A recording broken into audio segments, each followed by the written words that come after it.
And welcome back, guys, to another edition of the Rockhound channel. William here.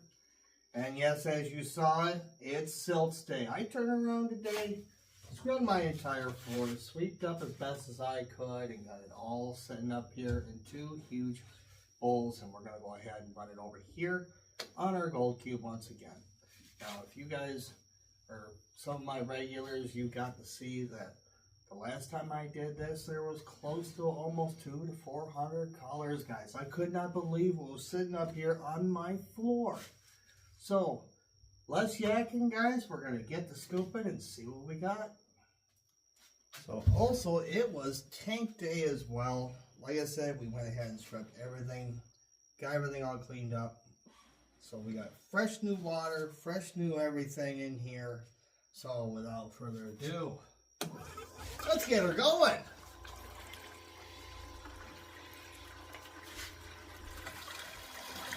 So once again, guys, we're going to attack these two bowls with my single spoon here. And here goes the first scoop. Let's do it. Once again, I made a royal mess over at our 2-stage. It always happens when I get into a rush over there. That's where most of the majority of this came from, was over by the big old 2-stage. I got another 3 or 4 5-gallon pails. I got to go ahead, run over there. You guys will be able to see that here in the next coming weeks. So definitely a good opportunity to go ahead, hit that subscribe button. Be sure to hit your notification button, guys. We have been rocking the gold up out of this cube. I'm not kidding. Oh Lord, look at the black sand up in there, guys. Oh my goodness. Just loads.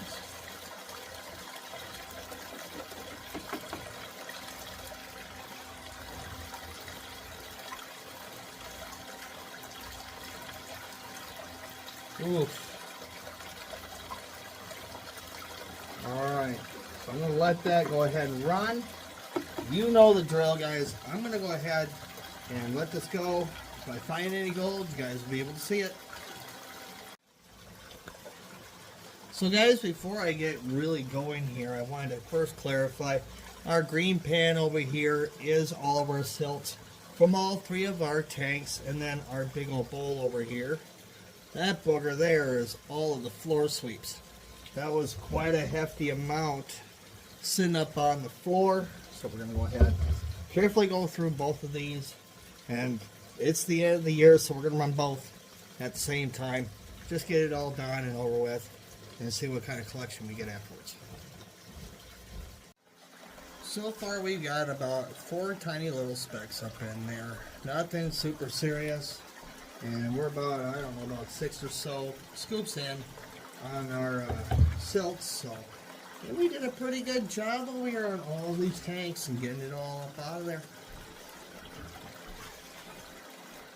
You know what, guys? I'm starting to think that maybe we did an excellent job on getting all the materials out from all of them sands. So I don't mind a dull video. Have a little bit of color in there, but that's all right. I've got a couple things that I want to show you guys later on, and you guys be able to see some of that. Found some new treasure out in our backyard here, and a couple relics. I'm going to show you possibly the lineup what I got going on at the lapidary station. So stay tuned. Alright, so there goes that. That's all of our silts. So we're going to go ahead and let that run for a little bit. And then we're going to start on the next set shortly. So guys, I went ahead and decided to stop. And we're going to go ahead and run through all of these trays real quick. And see if whether or not there is any gold whatsoever, except for those 4 little bits that we had. So I will show you the results in just a minute. So surprisingly, we did have 11 colors sitting up in there. You kind of see it right there along the edge. I did the best I could to get it cleaned up. We're going to go ahead and get that done into a snuffer bottle, and it's off to our trays to see what we got. There is the whole entire contents of all three of the trays that were sitting over there, guys. We're going to go ahead, carefully pan that out and see what we had in our silts. Alright guys, so lucky for us, there was nothing left in our silts except for them 4 little bits. And then that 11 that I found up there on the top of the mini mat. So that's pretty darn good. We're going to go ahead, get started on our floor sweeps now. And see what kind of nastiness that we lost in the midst of all that. Alright, we got her fired back up once again. We're going to go ahead, get started on our floor sweeps. Now this one here, I'm going to warn you guys, it looks more blonde than it does black, so we're going to go ahead, not have any high hopes on it. I think we got what we could out of the 2 batches, but it might surprise me just yet. And there it is, all emptied out into the box. We're going to go ahead, give that a couple minutes, and then we're going to see what's up in there. So far the count I pulled out of just our floor sweeps alone, we've got roughly about 14 or so colors, I'm thinking, just from the mini mat. We're going to see what else is down here in tray 1, and so on and so forth. So sadly guys, we only had maybe a couple little tiny colors. You can kind of see them down there. That's about all we got, so we're going to go on to our mats and see what we got. This is all from the mini mat, by the way. And there is all 3 trays, guys. Let's go ahead and pan her down over there and see what we get. So with that one, that would conclude all 3 of those mats. There was maybe a couple colors right about in there. Nothing too big. No big flakes, no nothing. So I'm going to call that a win considering that came off my floors. So, alright guys. That'll do it. So guys, that wasn't too bad. I got roughly about somewhere around 50 colors. And that's in between our silts and our floor sweeps. Not bad at all, guys. So next, I'm going to take you out to the lapidary lab. You guys are going to see the lineup that's going to be coming in the next few episodes. So hang tight. So guys, we are here over at our lapidary shop. Boy, oh boy, do I have a full lineup ahead of us. So you're going to see that and a few book recommendations now. So first and foremost, you guys, this is the few ultimate guides that I swear by. This one here is the Minerals Encyclopedia by Rupert Hutchinson. I believe that's how it's said. Don't sue me. But absolutely awesome. It also comes with meteorites, guys. We know all about meteorites. You can pick them up there right on a gosh darn metal detector. So that's something super important to get a hold of. And on top of that, we got ourselves the Rockhounds Handbook. Guys, this comes with full color on displays and locations where you could find these particular minerals. And you got James R. Mitchell right there. And we got the one that I started off with way back in the day. And that is the Audubon Society Field Guide to Rocks and Minerals, guys. And that you can find these all on Amazon.com. That is where you can pick these up. So please be sure to pick up a copy of each of these today. So, of course, I was out there with the Gold Monster 1000 next to that pine tree after those rainstorms. Because, man alive, were they some gully washers, especially here in this area. And look what popped out of the topsoil, guys. I'm going to show you all these in just a moment. Let me get them all lined up. And these are super old. They were all sitting next to an old school degraded cigarette can.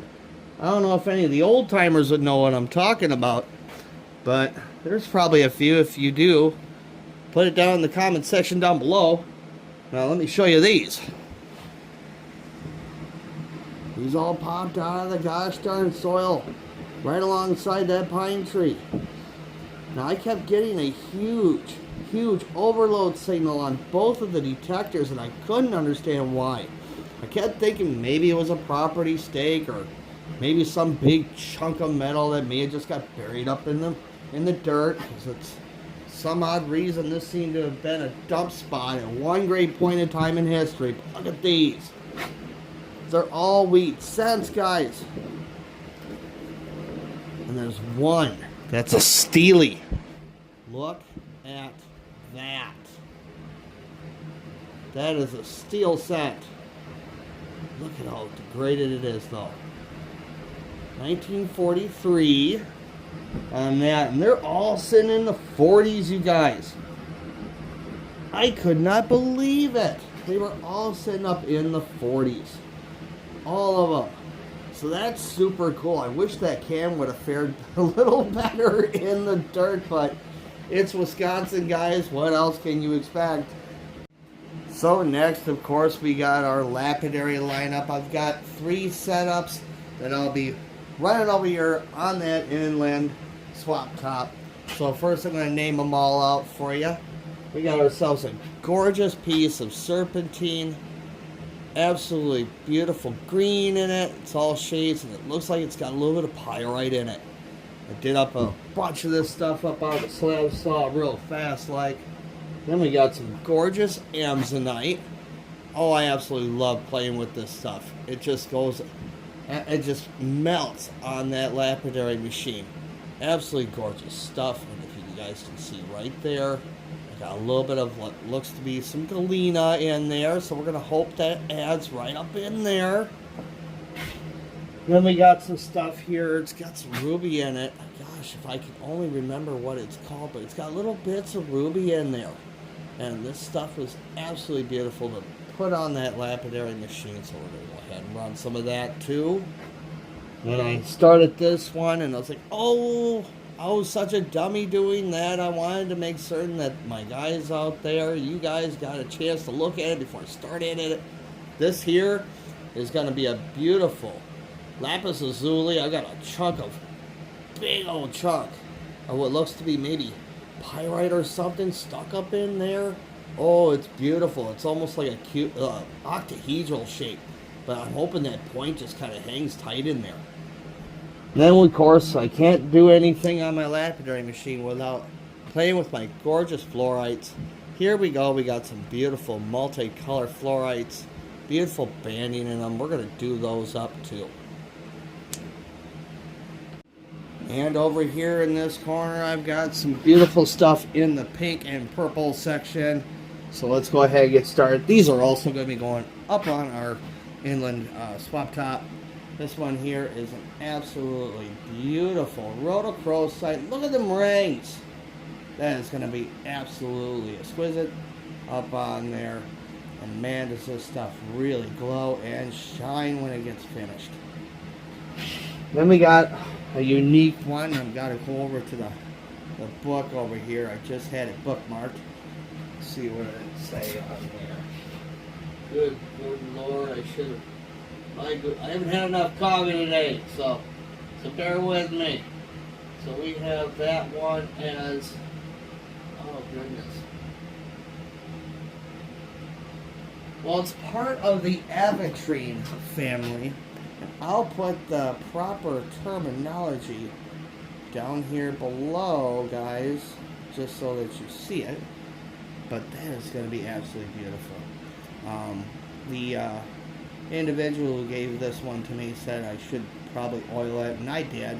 I totally lost track about this. He gave this to me back in the spring, and I tossed this in 3-in-1 oil and totally forgot about it. So I think it's well oiled by now. So we're going to go ahead and run it. And then, of course, we do have some of that ametrine, which is some beautiful pink stuff. It's got some flakes up in it. Following my finger, my goofy camera will focus up on there. We're going to try to get ourselves a gorgeous tear or an egg shape up out of there. I think we've got enough surface to do it. So that's going to be super cool.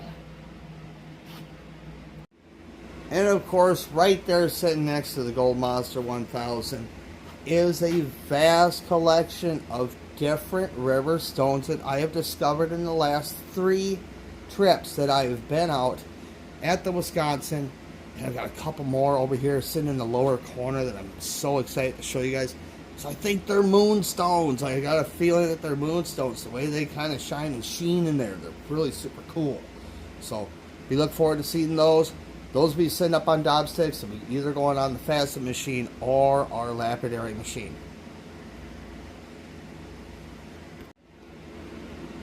Now I wanted to be sure that I showed you guys just a few that I have been kind of working on in between videos. I'm always trying to constantly stay busy up out here, either upstairs or downstairs in our mining lab. These here, you've probably seen a few of these in a couple videos.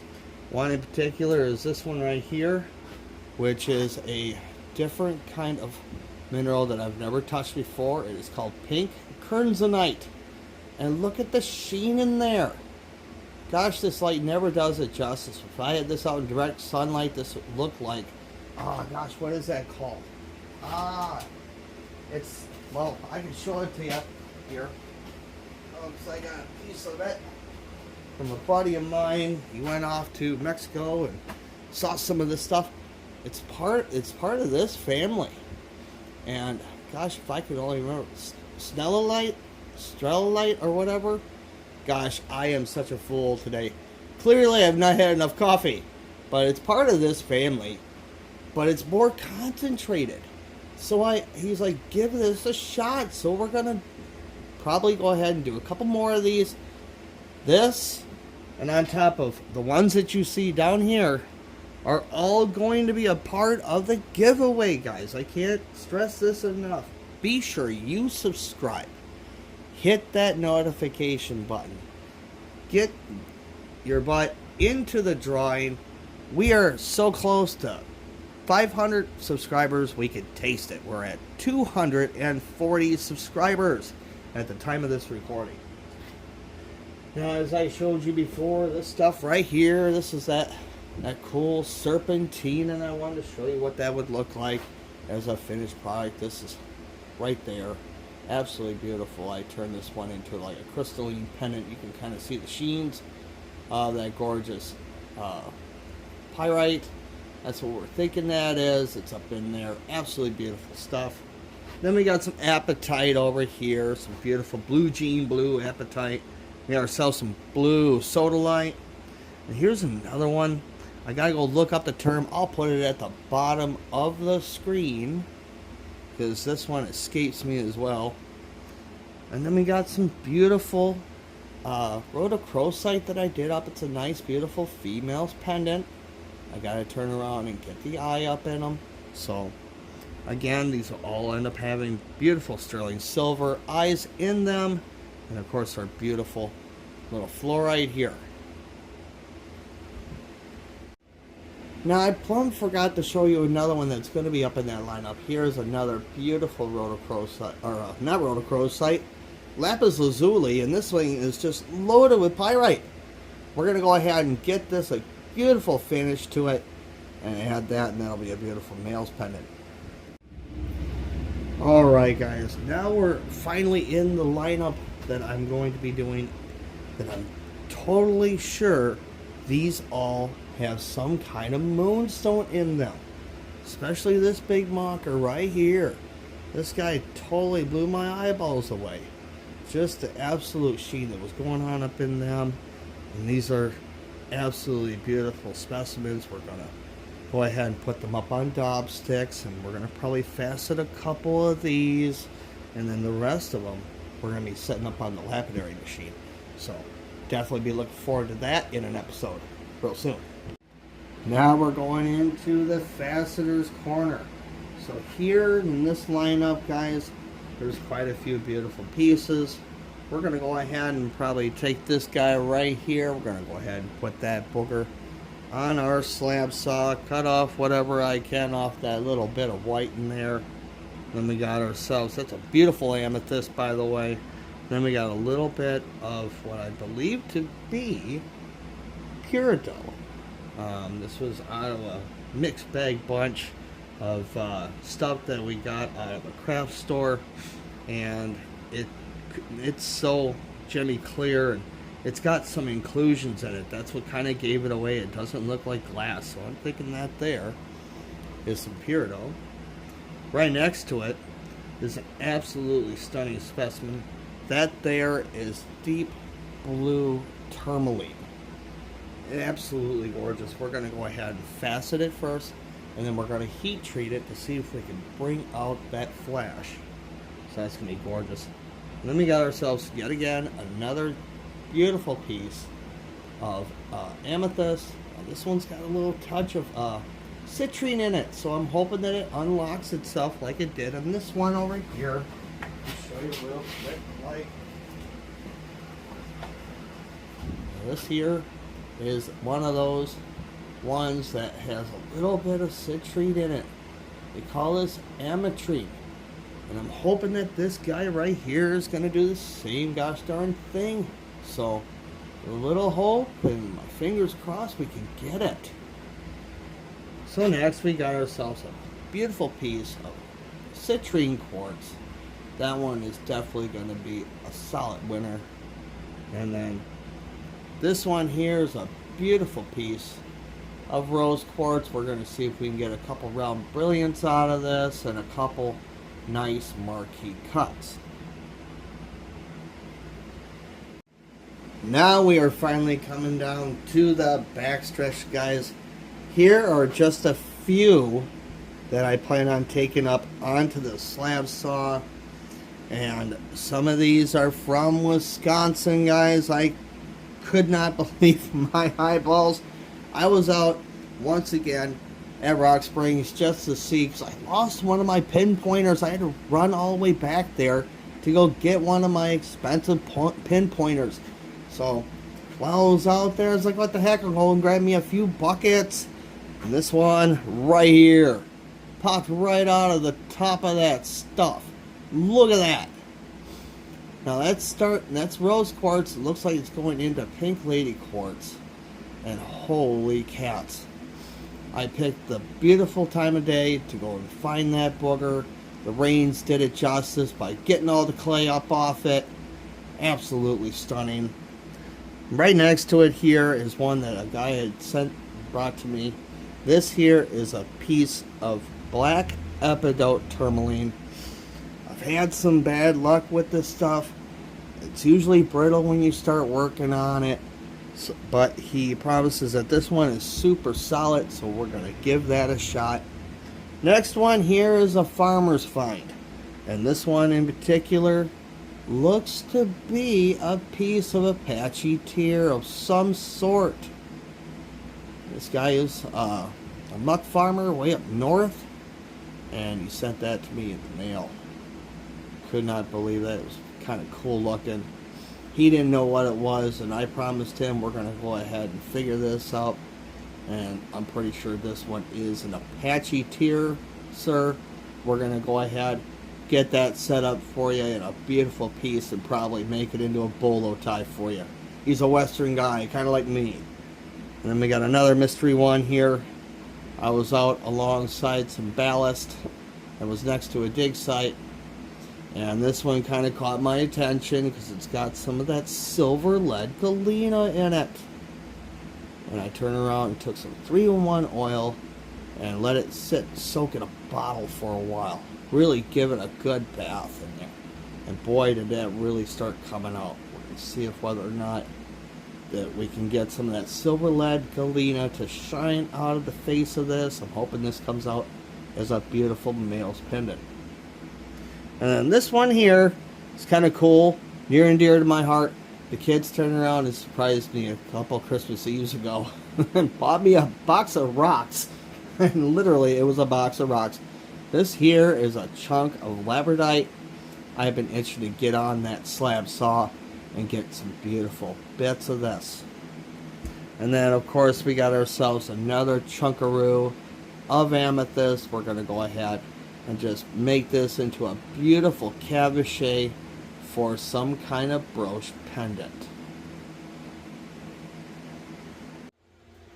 So guys, as you can see, I'm going to be going absolutely insane out here on the lapidary lab. We're going to be doing tons of lapidary stones. I've got a ton of facet stones to do and one to finish up. So guys, there's no better time than now to go ahead and subscribe. Hit that notification button. Leave us a like if you enjoyed today's videos. And leave us a comment about any of the drones that you guys saw today. Let me know what you guys think about them. If you'd like to see something like that or be interested in getting one from me, guys, you can go ahead and contact me right here at this internet address. This is my email. Guys, you can also contact me over here on Facebook, and that is at Williams Gifts and Fine Jewelry. You guys can go ahead and message me there as well. So guys, that's going to do it for today's episode. Please be sure to leave us a like, subscribe. Please be sure to go ahead, hit that notification button. And if this video gets 500 likes, guys, that'll spread this out to a ton of people out there around the world. So until next time, guys, my name's William. I'll see you next weekend.